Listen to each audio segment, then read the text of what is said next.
Artifact number 23. Ghostly apparition of a hand seems to disappear when looked at in certain directions. Only the fingertips and crest of the palm are visible, perhaps a thumb, but looks a little too far away. The rest either faded long ago or never made contact. A fairly large hand, as denoted by the distance of the fingers to the lower palm, outstretched as if high-fiving the wall, or using it as a support while stumbling through the hallway, or perhaps a crutch when balancing on a stool or chair, such as the preoccupations of this building. There's a perfect flick of the wrist when a breadsmith spreads flour on his working surface. There's some natural light that streams in to highlight the hands that are reaching into the bag of flour. It comes in at an angle, starts with the wind-up, hand back, and hand twisted to one side, the wrist ready to snap the pinch of flour almost a chalky white that disappears momentarily untraceable as it travels through the air the short distance to the table. It lands in a perfect dusting as if a sifter were tapped to cover the top of a tiramisu. The dough comes down on the counter and then is lifted up, leaving its trace on the table as a rounded swatch of the counter. On the topic of sifting, usually it refers to confectioner's sugar and cake and almond flour for French macaroons, rendering the finest grain possible for the smoothest texture.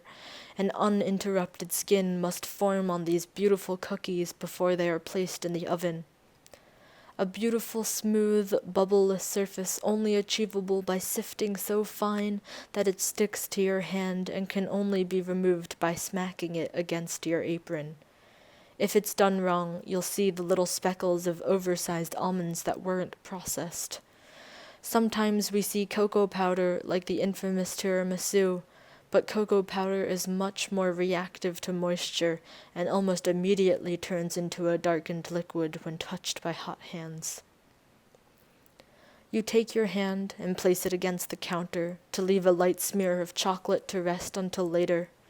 You measure out the cocoa powder, the butter, and sugar, placing it in a large mixing bowl until it comes together for the perfect frosting.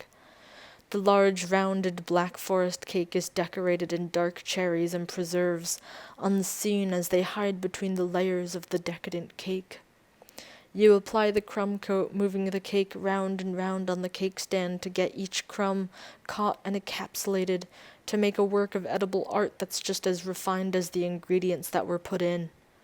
You can almost taste it as the white sugar falls on top, a stark contrast stenciled in beautiful floral motifs, the sugar air rushing into your nose with every inhale, almost choking you with how sweet it is. Look closer, and you may find some coffee grinds hiding in the bottom of that jar, waiting to be brewed into that last cup of coffee. Now smell the coffee, fill the air, let it fill your lungs and take you back to sleep. Let the caffeine settle in until you realize that you need another cup of coffee, only to come to terms with the fact that you ran out of coffee grinds. The little particles left spilled on the kitchen counter will constantly remind you of your lacking caffeination. Therefore, you keep your eyes locked and hope through some food osmosis you'll wake up. Now, consider this over a cup of coffee.